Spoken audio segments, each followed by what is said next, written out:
Stephen's life. And when I was called and asked if I could speak or I could help with a program here for this evening, I was delighted because I've been, for the past 3 years, very passionate about the issues of wrongful convictions. And someone else said to me, well, wrongful convictions, are we going to get into something that's real controversial? And my immediate response was no, because wrongful convictions is not a controversial issue. It's an issue that we all should be very involved in, all should be very concerned about, because it addresses some serious problems in our judicial system. But I say it's not controversial because it is something that transcends your political affiliation or your religious affiliation or your age or anything else. The truth is that nobody wants the wrong person to be convicted and spend 20 years in prison like Stephen Barnes has spent. Nobody does.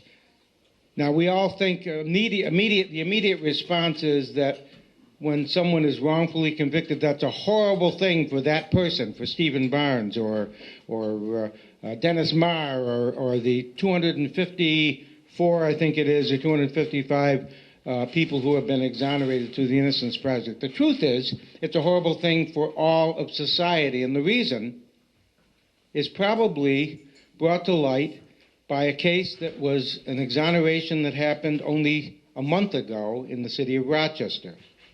A fellow by the name of Frank Sterling was exonerated. He had been convicted in 1992 of murdering a 74-year-old woman in Rochester who was jogging on a jogging trail or walking on a walking trail. He happened to live near the jogging trail, and his brother happened to be a bad guy, and so he became an immediate suspect, and somehow, through a false confession and other things, a case was put together against him, and he was convicted.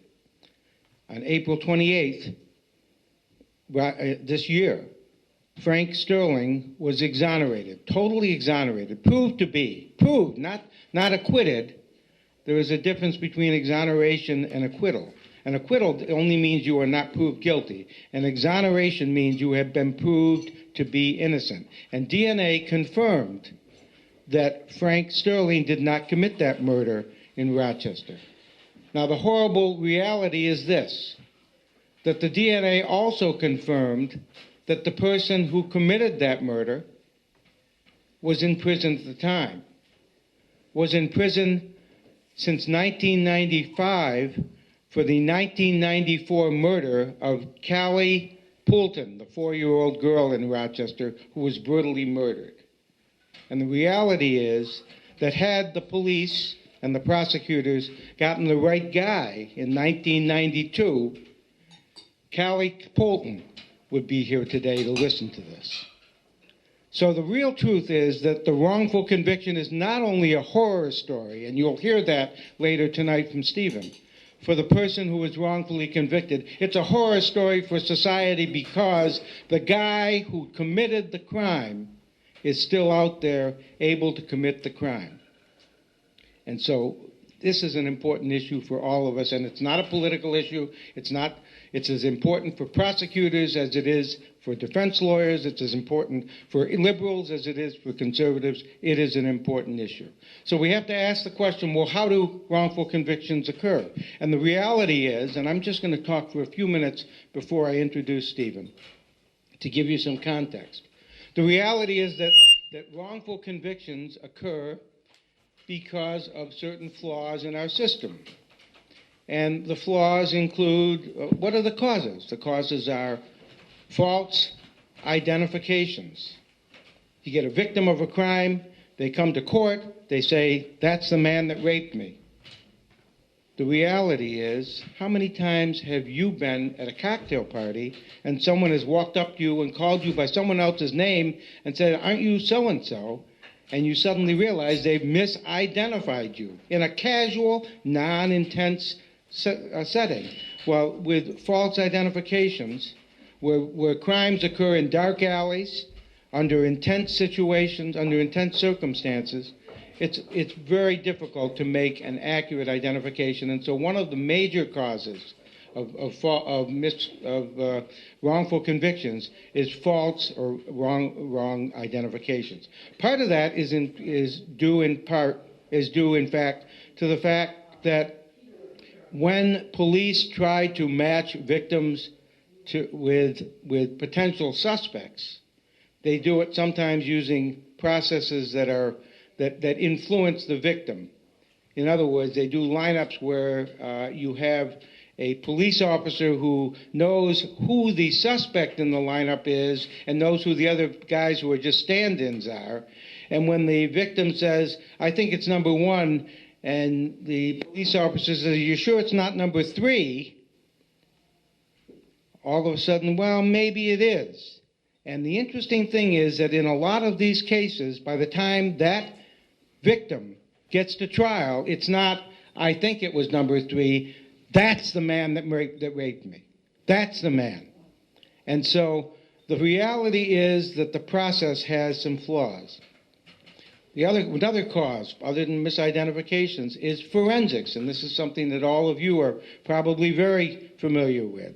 Some forensics come up that blood types and things of this sort that are really not totally exclusionary, that really only reduce the probabilities or increase probabilities. And in some instances, prosecutors attempt to use what we call junk science. It's new, innovative, quote, innovative ways of trying to prove through science that somebody committed a crime. You're going to see that in Stephen Barnes's case, junk science was one of the reasons that Steve spent 20 years in prison. Another cause is jailhouse informants. Think of it. You're sitting in jail, you've been charged with a crime, or you've been convicted of a crime, and you've got to figure out a way to not serve 3 years of your sentence, and all of a sudden you realize that in the next cell is Stephen Barnes or someone else who has been charged with a crime, and you think, "I'm going to be a help to the DA. I'm going to tell the DA that this guy told me something that's going to help him get this guy prosecuted because that's all he's concerned about, and I'm going to buy my freedom." And believe it or not, it happens more often than you imagine.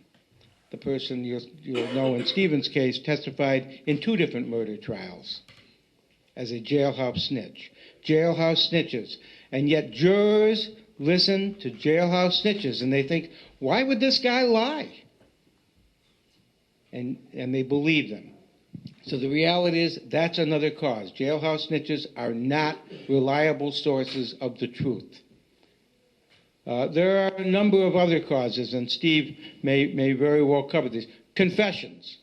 How many of you have ever been accused of doing something that you didn't do? I'm talking, go back to your childhood. Anyone. Your mother said how many of you ever, come on, there should be every hand. I've been accused. Everybody's been accused. The reality is that we deny it. Now, let me ask you this next question. How many of you think that if you were brought into a police station and told that you are a suspect in a murder case, how many of you think that you would ever, under any circumstances, confess to that crime if you didn't commit it? Is there anyone in this room that thinks that they would? How many think that anyone would confess to a crime that they did not commit? The reality is, in New York State, there have been 25 exonerations through DNA, through the Innocence Project. 25 documented cases. In 10 of those 25 cases, there were what we call false confessions. People who actually confessed to crimes that they did not commit. And mostly to save their rear ends. Because they were being told that if they didn't, oftentimes, that they were going to be sent to an electric chair and die, and this officer was going to save their life. The reality is false confessions happen, and people, jurors, don't believe it. So these are the issues. These are the causes. You're going to learn through Stephen how this happens in his case, but these are the real causes. one of the things that, and I got actually, I think this whole evening came about because Ed Bradley and I got into a conversation about 3 weeks ago, and I got on this passion of the Innocence Project and started talking about it. And one of the things he said, well, do these people get compensated? I mean, you know, Stephen spent 20 years in prison. Some of these people, I was in Atlanta last month. I was in Atlanta for 3 days at a National Innocence Project conference. And the first person I met when I walked in was a fellow from Florida who introduced himself as James Bain. And I said, James, and I knew he was an exoneree, and I said, how long, when did you get out? And he said, in December. This guy was the most smiley, gentle, nicest guy you could have met. I mean, if you'd met him on the street, you would have struck up a conversation with him. He said, so, James, how long were you incarcerated? 35 years. 35 years. I said, how old are you? He said, 52. He said, wait a second, it's 36 years. 36 years in prison.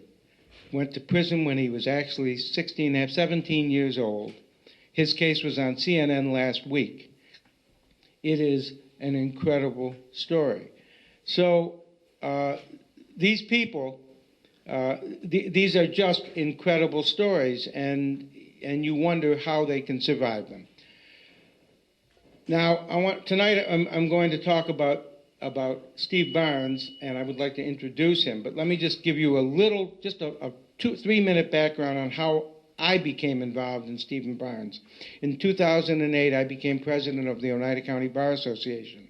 And when I became president, I decided we had to have some kind of program in Oneida County. I had just learned about the Innocence Project. I had become consumed by it. And I said, we really have to have a program that will create public awareness about the fact that people get wrongfully convicted.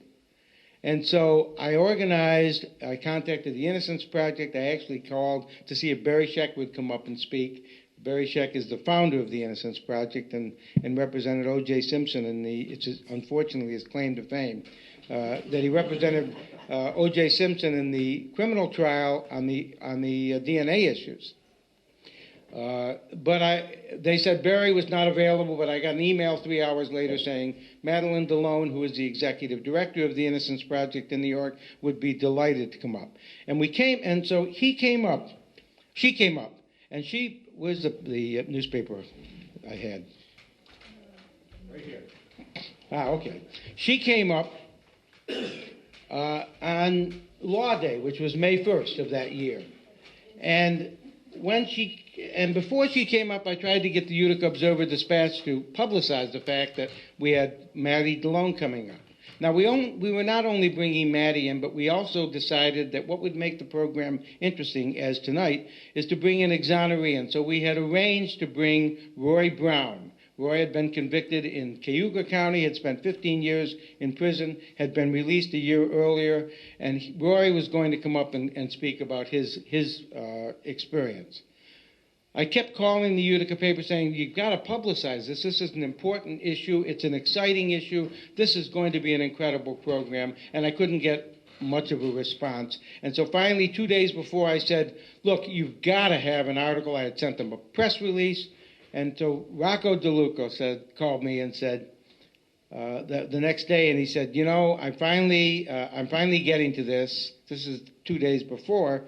He said, and I actually called the Oneida County District Attorney's Office and asked them what do they think about the Innocence Project. I had not heard anything about it, and the DA said to me, I think they're okay. As a matter of fact, they're investigating a case that's in our office. And the following morning, the day before our Law Day, the headline was a banner headline on the front of the Utica paper: DNA tests may prove if Barnes killed girl. This was April 30th, 2008. And so we did the program the next day, and who should walk up to me the next day during the program, or after the program, but a woman by the name of Sylvia Bouchard, who's sitting over at that table. And Sylvia walked up to me and said, Mr. Golden, I just want to introduce myself. I'm Sylvia Bouchard. my son is Stephen Barnes, and I was amazed. And she said, I came here because I wanted to meet Maddie DeLone, who was the executive director of the Innocence Project. I introduced them, and long story short, they had a wonderful conversation. I took pictures of them.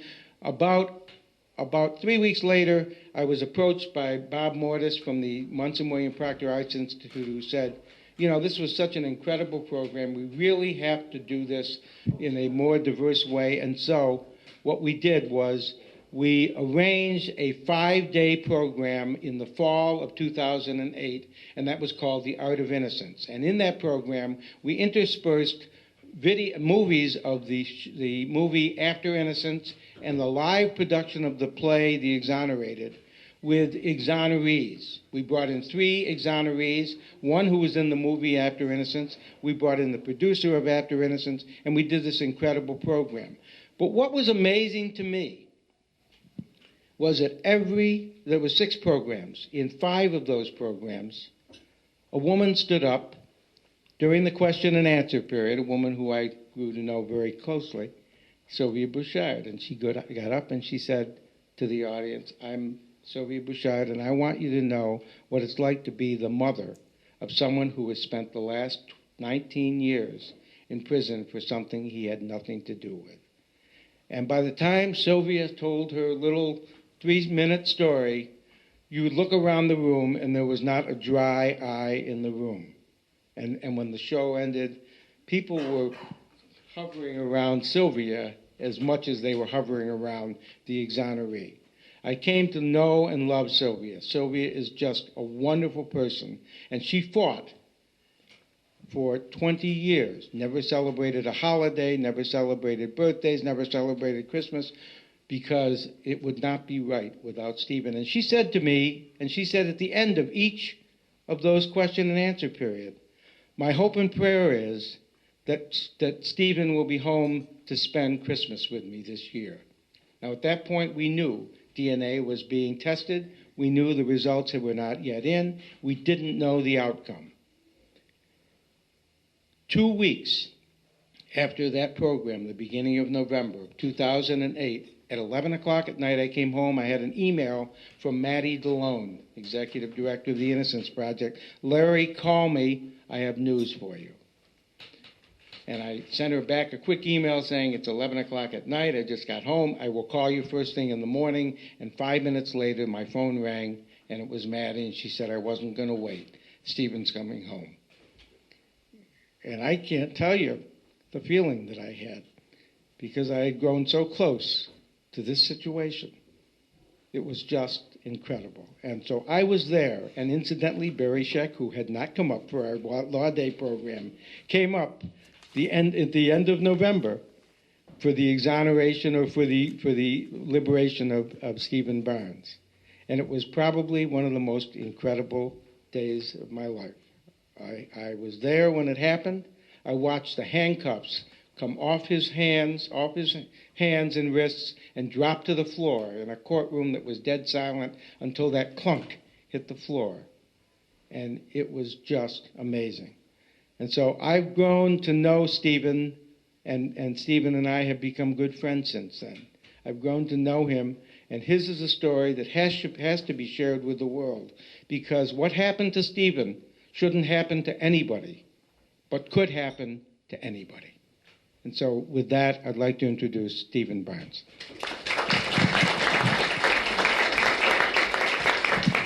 Thank you, Larry. First of all, I want to say thank you for having me here. I was going to talk over there, but I figured I didn't want to crowd everybody over there. So there's a few people in this room that knows me, but I just want to tell you about my experience, what happened to me from 1985 to 2008. Back in September of 1985, I lived in the town of Marcy my whole life, up on Kavanaugh Road. And September 18th, 1985, I went to a roadblock on the corner of Mohawk Street and Route 49. They showed me a picture of a girl and asked me if I seen her. I said no. I went about my business. And I went to my buddy's house, split wood all that day down in Kenwood, down by Woodlawn Place, down in near, now it's Walmart. It used to be Riverside Mall.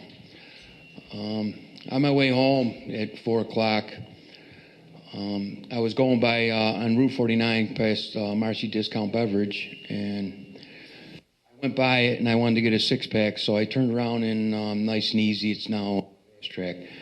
And there was an unmarked car on the payphone, and I circled around a Nice and Easy parking lot, went back to Marcy Discount, and an unmarked cop car pulled in behind me and asked me why I turned around, and asked me for my registration, asked me why my truck was muddy, asked me for my driver's license, and he said, we're investigating a young girl that was murdered and her body on Mohawk Street, and I went through the roadblock, and they said, you look suspicious driving through the parking lot. I said, well, I was just driving down the road, and I forgot, I was 19 years old, turned around in the parking lot. And from that day on was the worst days of my life. I went home, told my mom what happened, and 3 days after that, they called me up to the sheriff's department to interrogate me. Well, I was 19 years old, and they asked me to come up and answer some questions about this murder, and it was probably the worst 12 hours of my life. For the first hour, they were all nice to me. They asked me questions, where I was on this night, September 18th, 1985. And I told them what I did from the day I got up till I went to bed. Well, after the first hour, they started accusing me of this. They said I was a liar. I was full of crap. I did this. They verbally harassed me. They looked me in the eye and said, we know you did this. You're lying. After about 6 hours, they asked me if they could search my vehicle. I signed a waiver. And I always told the sheriff's department I had nothing to hide. I had nothing to do with this. Cooperate. I let them search my truck. They fingerprinted, dusted my truck. They fingerprinted me. They vacuumed my truck. After about 10 hours, they asked me to take a polygraph test. They threw me in a cop car and took me to State Troopers Barracks in Oneida. I took a polygraph test, and on the way home from Oneida, the two sheriff's departments said to me, would you like to stop at McDonald's or Burger King and have a I said, I don't want nothing from you people. I just want to get home. My mother doesn't know where I am. When I was interrogated, I asked for a phone call. I asked to call a lawyer. I was denied everything. 3 days after that interrogation, or 2 days after, I was telling my mom about it and stuff, but the sheriff's department used to follow me around, and about 6 months after interrogation, they asked me to come up to the hospital to take blood and saliva and hair from me, which I always cooperated, and I went up. My mother actually drove me up there. We went to St. Elizabeth's Hospital, and after they took my blood and everything, for the next 2 years, the sheriff's department followed me around. I worked construction in the area. I built a lot of homes, and they used to follow me around. They talked to friends of mine, people that I thought were my friends. They had some ex-girlfriend. But for 2 years that I was, before they arrested me, they made my life hell. It's just, they followed me and harassed me. And from 1985 to 1988 was probably the worst years of my life, but I remember March 25th, 1988, I was home with my brother and my girlfriend Lori at the time, and the sheriff's investigators come knocking on my mother's door and said, hi, you remember us? And I said, how can I forget you people? You made my life miserable for the last 3.5 years. They said, you're under arrest for the murder of Kim Simons. Well, my brother flipped out. My girlfriend was crying. I was spazzing out. I said, this can't be happening, you know. But I remember they threw me in a cop car and they brought me over to Judd Road at a law enforcement building, and they called the newspaper. And back then, the county jail was right across the street. It's a new place now, but years ago it was a small place. And they called the OD and everybody, and they paraded me across to the county jail like I was some trophy buck. And I remember I was in the county jail over 30 days, and while I was there, the sheriff's department questioned people there, and when Mom, they finally, Judge Buckley finally posted bail after 30 days of while I was in the county jail. My mom put her house up, money in the bank. It was, you know, times were tough back in the 80s. It isn't like it is today, but when I got out on bail, I was on a curfew. I couldn't do nothing, but I had to be home at a certain time. But what the sheriff's department did was, when I got out on bail, that they went on the gallery and questioned anybody that was on my gallery, asked them, you know. I always tell people that it's like the cops play Monty Hall. It's an old game show. Let's make a deal. And the cops would say, you know, say this about Steve Barnes, and we'll give you a time cut. And you know, say this, and you know, we'll give you a time cut. But back in them days, it was different. People. They tried to get a lot of people to say stuff about me, but they got one person that, you know, said that I told him that I did this, which wasn't true. But that's when I always say that the cops always try to make deals with people. But I was out on bail for almost a little over a year, and it was in May of 1989 my trial started. And my trial lasted for 14 days. Well, for 14 days, I had to sit there and listen to people lie about me, say stuff about me that wasn't true. In my case, they had, like Larry said earlier, it was junk science. I had, when they searched my truck in 1985, they said they found similar hair of the victim. They said they found a similar gene imprint on the side of my truck, and they said they found similar dirt under my rear wells of my truck. And they went to the crime scene after 2.5 years and took dirt, and they said it was similar. And they had the jailhouse informant, and they had an off-duty cop in my case. He was an off-duty Utica cop. He said he was driving down Mohawk Street with his wife, and back in 1985 he didn't know who it was or who he saw or what vehicle he saw. But in 1988 and 89, when he 88 in the grand jury, he said that his mind got better and he picked me out and my vehicle. But what the cops did is they had a photo layup of trucks, and mine was only the one that was semi-red.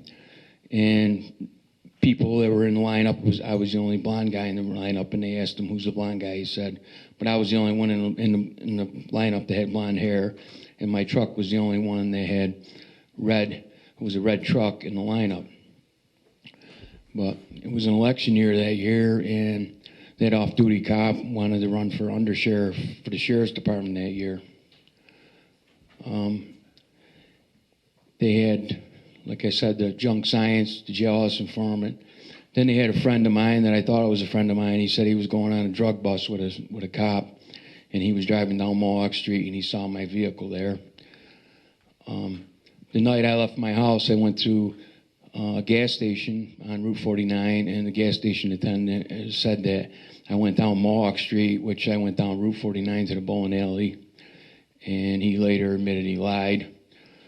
But after 14 days of listening to people lie, similarities, maybes, perhaps, my jury went out, and they were out for almost 2 days. And It was June 2nd, 1989. They came back, and I remember looking at Salvatore Capislaccio, who was my trial attorney back then. And every day my jury used to come in, they used to look at me, and that day they came in and they wouldn't even look me in the eye, and I looked at Cappy and I said, this isn't good, you know, they're not. And I remember when they stood up and the jury foreman said that they found me guilty. It was probably the saddest day of my life. I remember Capislaccio looked at me and he said, I'm awful sorry. And I looked at him and I just couldn't believe this happened to me. I was, 23 years old. I just got convicted of a crime that I did not commit.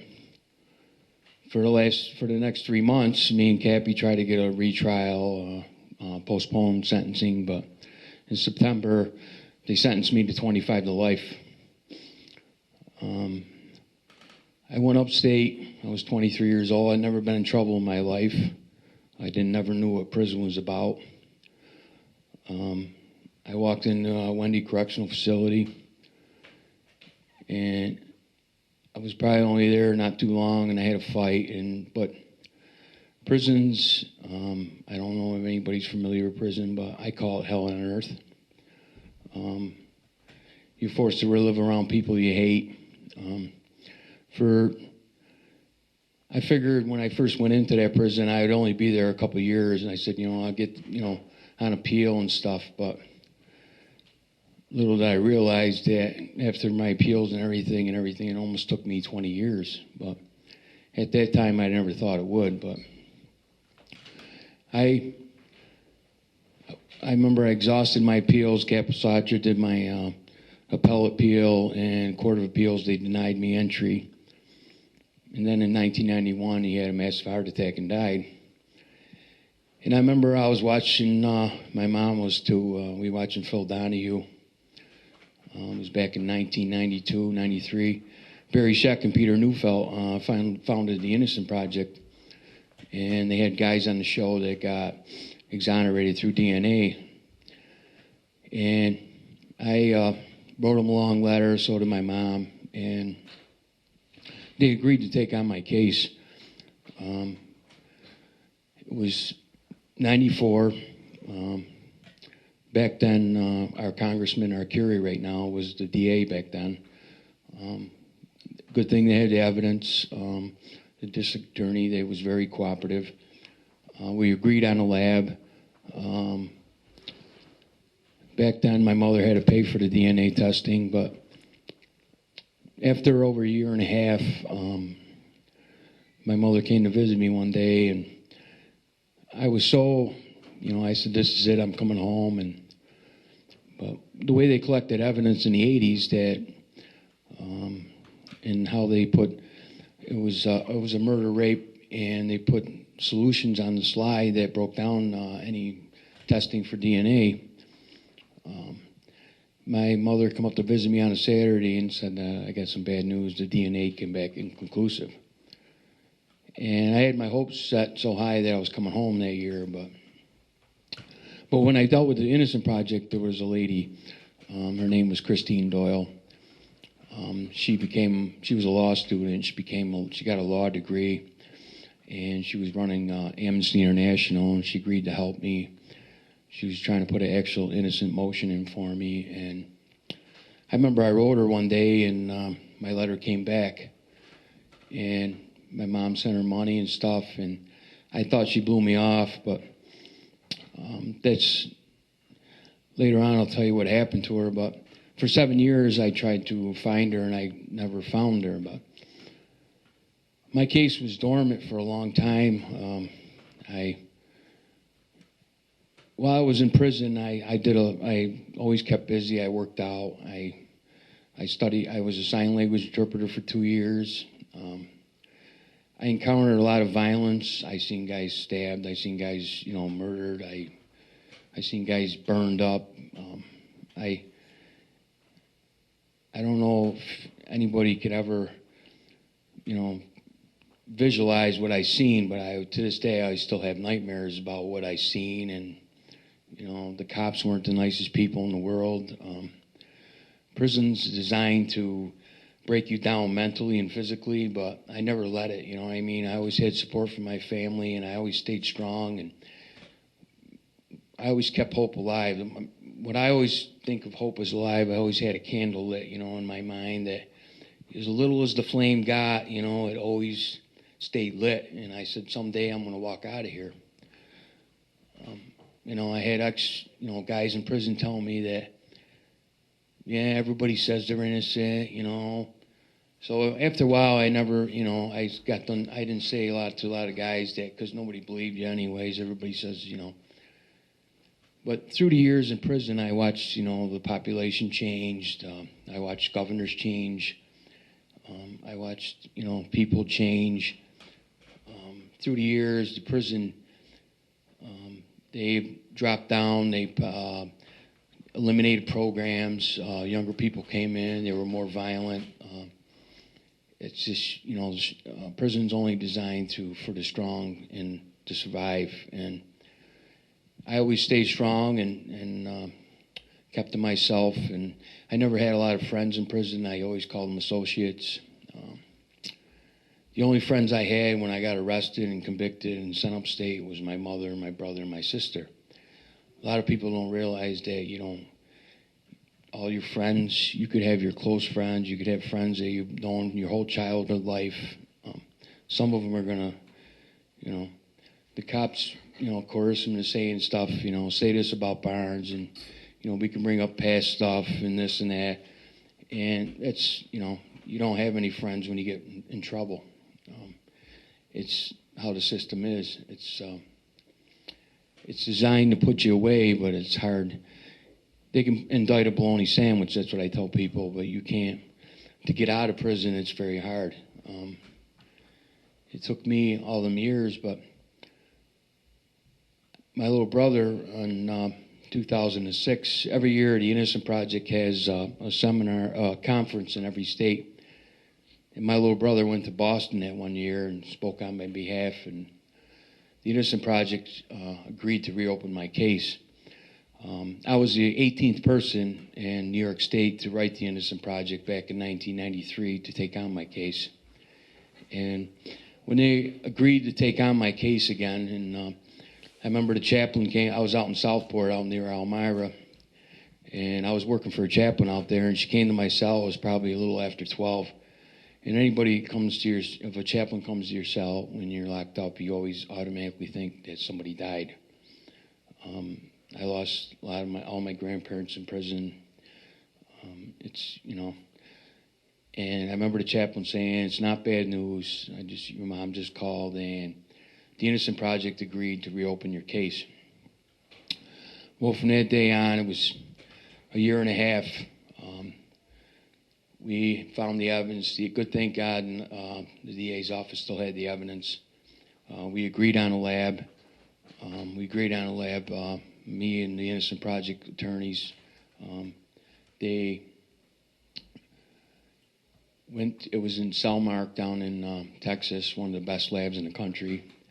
They sent all the evidence down there, and over a year and a half, the DNA test came back, and they said they had 2 DNA male profiles, and it was in about October of 2008. They came up take my DNA, and I remember the 2 investigators. They said, "We're here. We were opening Simon's case, and we're here for you." And my lawyer said, "Don't talk to him." And they swabbed my cheek. And there was a lady from the lab swabbed my cheek, and from the day they took my DNA, it was approximately 7 days later. I called home, and it was November 21st, 2008. I used to call my mother on Friday night. It was exactly a Friday night, November 21st. And she says, the Innocent Project called. And I always had it in the back of my head that, something, I always hoped for the best, expected the worst, because I always had a lot of ups and downs. It was over 19 years I had in, and she said, call back in half an hour, and I waited, I was pacing and because we locked in at 5 o'clock, so I called my mom. It was like 4:35, and I remember she said to me, "Are you sitting down?" I said, "No, we didn't have chairs by the phone." And she said, "You're coming home." And I said, "Huh?" And she goes, "Yeah, you're coming home." And I remember I dropped the phone on the gallery, and I yelled down the gallery to some guys, and I said, "I'm going home. My nightmare's over." A lot of people don't realize that freedom is just, to some people, it's just a word, but when it's gone, when you don't have your freedom and it's snatched away from you, and then you get it back, it's like, it was the greatest feeling in the world. I started crying that day, and I remember almost 20 years before that, it was tears of sadness, and that day it was tears of joy. It was probably the happiest day of my life, one of them, but I remember I called the Innocent Project, and I was talking to my staff attorney, and and she told my mother on the phone that, what are you doing for Thanksgiving? And she said to my mother, set on her plate because Steve's coming home. Well, for almost 20 years, I didn't celebrate Christmas. I didn't celebrate birthdays, New Year's. Don't tell me good morning. It was my day in prison every day was the same. It didn't matter if it was Christmas. It didn't matter if it was a Monday or it was a Saturday. I did the same stuff every day. Only on the weekends I didn't work, you know what I mean? But I was always told what to do. And I remember he brought me back. I had to stay in the county jail. I had to stay in prison for Friday, Saturday, Sunday, and he brought me back to court on Monday. And then my attorney couldn't come up from the city, so they couldn't get a night till later on that night. So I had to stay one more night in the county. And I remember when he brought me to court, and it was November 25th, 2008, and he brought me in the United County Court, and I remember I walked in there was more media and people that I haven't seen in years, and cameras, and I remember I walked up to the podium, my lawyer was there, and Barry Sheck was there, and my heart was doing 100 miles an hour, and I looked up at the sky, and I said, "Heart, don't fail me now," you know what I mean? You're home. I remember the judge said, "Vacated my sentence, and you're free to go home." And I remember they dropped I call it prison jewelry, they dropped all the prison jewelry on the floor, and you could probably hear a pin drop in there. And from that day, for the next 6 months, I had to rebuild my life. I was almost 43 years old. I didn't know what a cell phone was. I didn't know what the internet was. I didn't have a driver's license. I always told people I was not street smart, I was prison smart.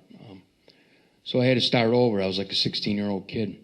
And I remember we went to Delmonico's in North Utica, and we had a big sit-down dinner. And the food in prison is very, very garbage. It's the worst. I wouldn't feed it to my dog. But I remember the lady in Delmonico's brought me over a steak, and it was quite big. And I said to her, "What would you like me to do with that?" Because I've never, for 20 years, I didn't see a steak. I said, "I cannot eat this all." And I ate a little piece of it, and I had a shrimp cocktail. And I remember driving up on Kavanaugh Road, and my brother was driving, my mother and my stepdad, and they were all in the car. And I was just looking around, and I couldn't imagine at all, in the past 20 years, all the changes, residential, trees. I was like a kid in a candy store. I was looking around, and landmarks that I knew in the area when I left in the 80s weren't there no more. I remember when I first walked into a Walmart store, I didn't know what it was. I couldn't believe you could walk into a store, and they got a bank, hair salon, nail place, get your car fixed, shop, go over here, buy clothes. And, I was in there for like an hour looking around. I never experienced, because when I left, it was Riverside Mall, and now you got a Walmart. And it was just small things, like small things to you people was a big thing to me, to sit down and have a dinner like we had tonight with actually a nice fork and a knife. We didn't have that in prison. They gave us a spork. It was a spoon with little prongs on it. And they tell you to eat spaghetti with it. You know what I mean? It's just, that's what I say. It's like you don't understand when your freedom's gone, and then when you get it back, it's just like. And I remember I woke up that one morning when I got home on November 25th, I woke up on the 26th, and me and my mom had to go to Syracuse because they want to do an interview on CNN and MSNBC, and everybody wants to do interviews now. And my mother had a little dog, and they took it out, and I was gone for like an hour and a half. And here I am in the house that I grew up in, and I just, took a walk and enjoyed my freedom. And my mother said, "Where you been?" And I said, "It was just nice to take a walk, nobody tell me what to do, enjoy my freedom, listen to the birds chirp." It was in November, it was still cold, which I didn't care, but it's just the way prison was. It was very stale air. It was what I used to tell people at prison: you're forced to live around people you hate. You got to listen to people talk crap all the time, and it's just constant noise. I remember when I first got to my mom's house, I stayed at my mom's house until I got my job and got on my feet, but I used to sleep on the couch because my prison bed was the same size as the couch. And I remember I used to get up sometimes in the middle of the night, and I'd walk to my mother's front door, and I thought it was my gate. And I'd be on the gate like it was my bars, and my mom used to wake me up, and because I forgot where I was. Here's the house I grew up in, and now I always had, I'm just having flashbacks from prison. I suffer from like post-traumatic stress syndrome, like people that were in the service or Vietnam. I always have flashbacks from prison because I almost spent more time in prison than I did on the street, but for no reason at all. But I've been out almost 19 months. June 25th will be 19 months. I was thankful enough that Nida County, Anthony Pacenti and Scott McNamara, which is our DA, they gave me a job. I was only home probably 4 or 5 months, and they gave me a job working for the county. I used to counsel ex-inmates getting out of prison. I did that for a while. Then last summer, I ran a summer youth program. We got 600 kids jobs in the area. And then this last August, I took a job, youth build. I work with kids, 19 to 24-year-olds. They go to GED class 2 days a week, and we work construction. And we're going to start building a house in July with Habitat for Humanity down on Lansing Street. I always tell my kids my story. I call them kids. I'm 44 years old, so my kids are like 19, 20, 21, 22. And they always, what amazes me when I was that age, I was more energetic and I always wanted to, work and do everything. But these kids today, they come to work in the morning. I say, "Hey, how you doing today?" And the first thing they tell me is they're tired. Oh, everybody's tired. I says, it's just, we're here to help you. It's just the generation that it is now is just different when I was that age. But it's, it's just the way these kids are. I understand they've had troubles and they live in, most of them are on parole, probation, single family homes, mothers, there's no more father, but it's just, and I do a lot of work with the Innocent Project. I call them my second family. They're down in New York City. I was number 24 in New York State. I was number 227th in the country. But I always call them my second family because if it wasn't for them, they financially helped me when I got out. They had a social worker on hand. I used to talk to her. I still talk to her to this day. I do a lot of public speaking for them. I was just down to Albany last week. I was in Congress. I remember last January, Congressman Arcuri took me to see the president speak. I've been to Albany a bunch of times. I spoke at every college in this area, criminal justice classes. They're putting a bill in front of New York State now for wrongful convictions. I was just out there a week ago, this past Wednesday. I got to go back there on Monday. It's just, the bill is, like Larry spoke about it earlier, jailhouse informants, filming interrogations. I wish they had, when I got interrogated for 12 hours, I wish they had a camera in there because I asked for a phone call. I asked for call a lawyer. I asked to call my mother, and I was told I was never ever asked for it. But when the cops,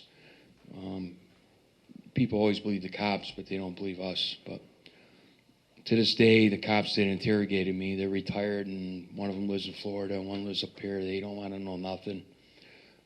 The off-duty cop that his mind got better after 3.5 years that picked me out, he's elderly man now, and the new investigators went over to see him, and he said, it's my story, and I'm sticking with it. There's 4 people that were in my trial that admitted they lied. Nothing can happen to them because after 10 years, the statute of limitation runs out. I'm one of the fortunate ones, when I got out. In January 9th of 2009, I got out in November, but in January 9th of 2009, they dismissed all my charges, exonerated me. I was fully exonerated, and Mr. Scott McNamara gave me a public apology on TV. A lot of people don't get that, but I've done radio talk shows with Scott. We became good friends. I was one of the fortunate when I got out. I had a lot of community support, family support. A lot of guys don't have that when they're in prison with their families.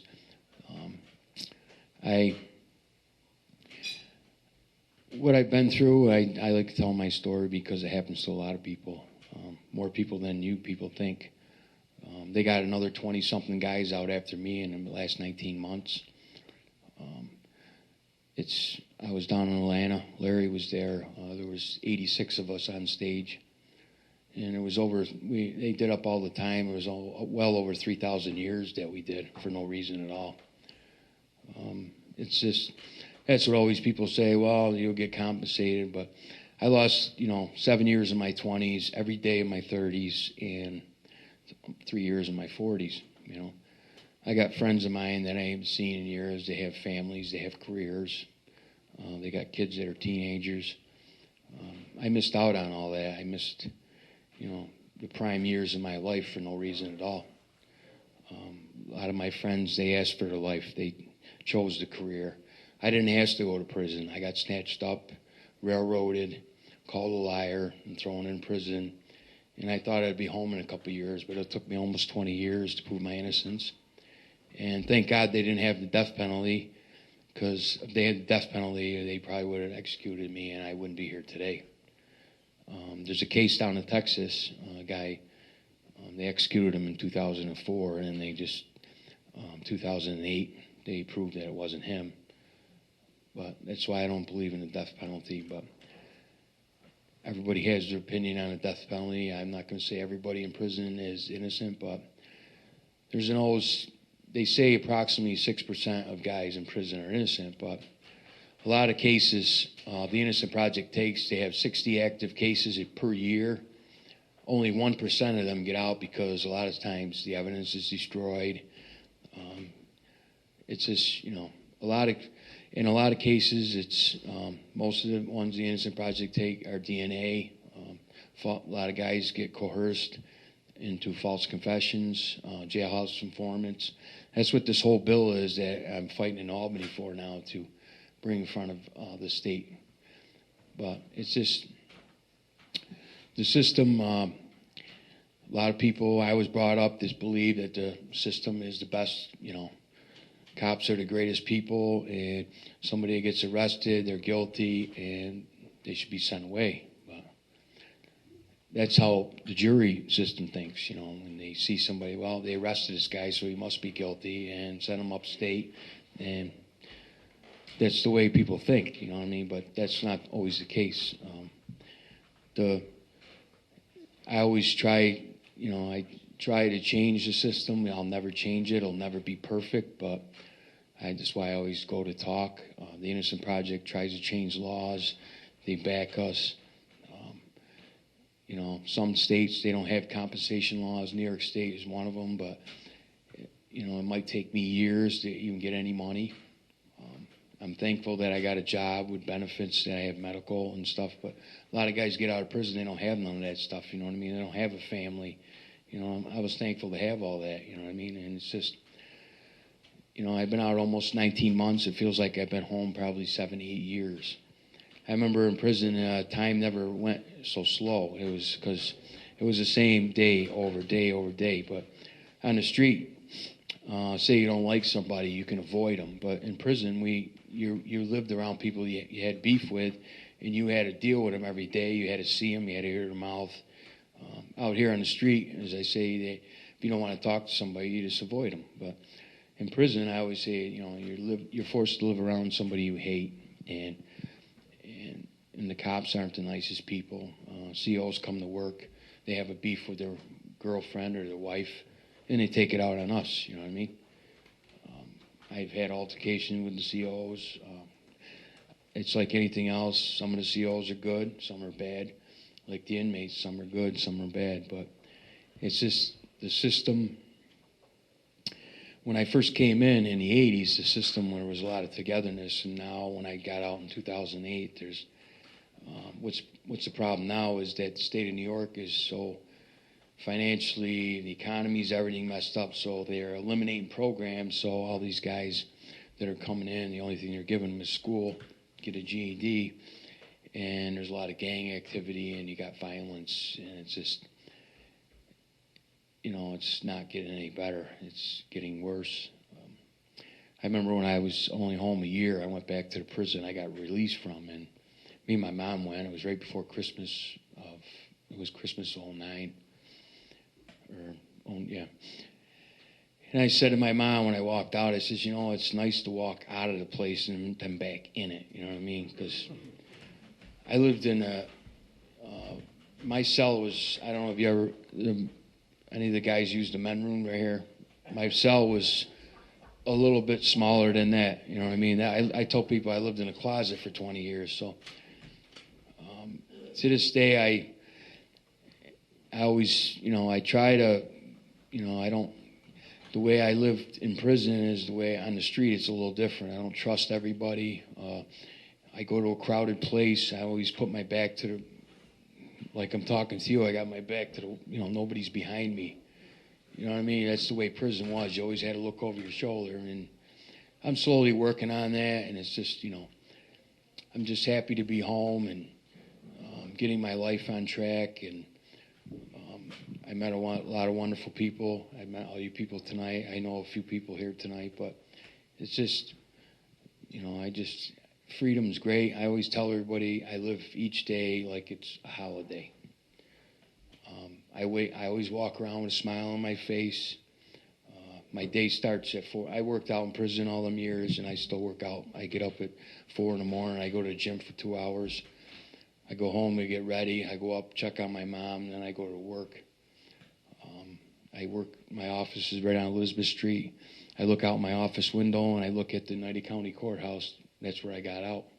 And I park my truck right in the same parking lot and I look down the steps that I came out of that day, you know what I mean? So, and today, my kids, my program, we planted flowers all the way around the county building today, you know what I mean? And I seen people come out of there, I was talking, everybody knows me. I'm always on the news and everything. Everybody wants, well, you're like a celebrity. I don't want to be a celebrity, you know what I mean? I just want to be Steve Barnes, live my life. Maybe I'll meet the right girl someday, and I'm only 44, have a family, have a house, And I always tell people, life begins at 40. So. And I just want to, thank you for having me, and, I thank you for sharing my story with you and meeting everybody. And I don't know if anybody has any questions, because I know a lot of people, when I talk, they always want to ask questions. So if you want to ask any questions, feel free to. But I just want to say thanks again, and it was a pleasure to. Yeah. Oh yeah. Sorry. Okay. Yeah, I was telling you about the lawyer that she was a law student with the Innocent Project. She became part of my, she was working on my case. When the Innocent Project reopened my case in 2006, they put an investigator on her, and she had all my trial transcripts and my police reports. And the told my mother that she got in a car accident and was in a coma. And to this day, she still is in a coma, and she doesn't know who I am. She still has all my transcripts, my police reports, and thank God my mother had another copy of everything up in the attic that she stumbled across. But I heard she's still in a coma, and she's starting over like she's a little baby, like a young. She's the same age as me, and it would have been a problem. Because if I write the courts and ask them, can I get my, they don't want to give us our stuff. You know what I mean? It doesn't. No. Yeah, it costs. Yeah. And I remember when I got out, Mr. McNamara got a copy of my transcripts. He gave them to me because eventually I'm going to have somebody write a book or do a movie. And I don't know if anybody ever watched America's Most Wanted, but they put the case on back in March. I went on the air and told them my story, part of it. My mom was there. And they got a lot of new leads on the case, and I'm hoping this year or in the near future that they bring the real people to justice that did this. They always said it was one person, but now they said it's a group of people. Where they found her body on Mohawk Street, that's not the place she was murdered at. A lot of stuff's coming to light. People are coming forward that didn't want to come forward before. The original cops that investigated stuff, they didn't make the right reports. They didn't make any reports. Stuff disappeared. When people put my name in the mix, and they were like horses when they got blinders on, that's the cops focused on me, and that's all they did for 3.5 years. And it was an election year, and they didn't care who they did, who they railroaded, but they wanted this solved. And it's sad what they did to me. A lot of people say, "Oh, why don't you hate this person or hate?" You know what I mean? I lived in a stressful environment for 20 years. I don't want to walk around and hate the world. I just want to live my life now, and do my thing. If I want to stop here, if I want to go here, if I want to go to this place and have dinner, if I want to stop here and have a beer, I can do that. I don't have to listen to, excuse me, officer, can I go take a shower? Or CO, can I go to the yard? Or, for 20 years I was told what to do. I just want to live my life, and I told Scott McNamara and the investigators now, I said, I always try to help you, whatever I can do possible to bring the real people to justice, I will. And when they arrest the real people, I told Scott McNamara, I said, you can just put me in the back room with them for about 4 minutes. But I know that won't happen, but I would just ask him why. How did you live, like Larry said, when I was away for 20 years for something I didn't do, when they arrest the real people, or the person or persons, you don't know what they did in the last 20 years. They could have committed another crime. And that's what they always say. They would rather let 10 guilty people free than lock one innocent person away.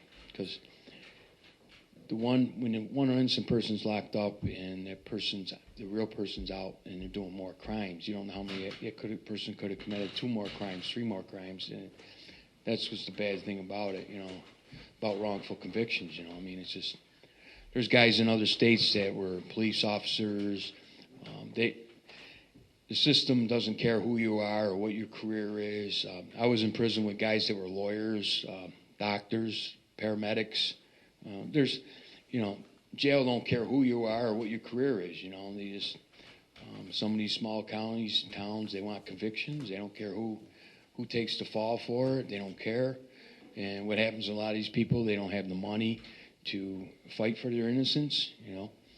My mom was ready to, mortgage her house again. I mean, it's just, but I just, I don't want to sit here and preach religion, but, I always kept, God in my heart when I was locked up, and I went to church, and I kept hope alive, and I'm glad I'm free, and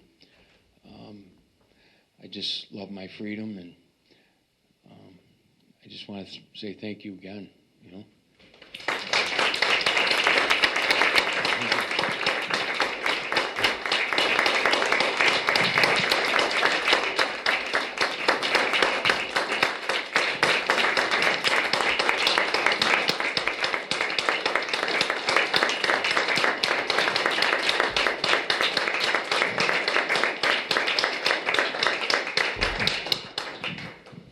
Thank you very much. Steve, would you introduce your mother? Oh, this is my mom, Sylvia, my best friend.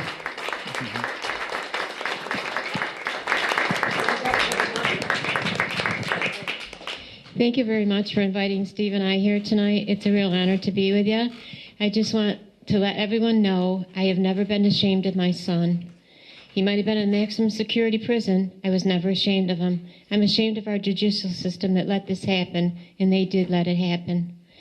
People quite often say to me as we speak, as a mother, how did you ever do this? And I always say, as a mother, how do you not? How could I walk away from my son, especially when I knew he was innocent? To spend 20 years going to visit your son every Saturday and walk out the door with a metal door clanging, you felt so helpless. We were all incarcerated. Our lives literally stood still for 20 years. It was the first thing I thought of in the morning, and it was the last thing I thought about before I went to bed at night. And Steve thinks his case was dormant for a while. It was never dormant. We tried every single day to get Steve out of jail.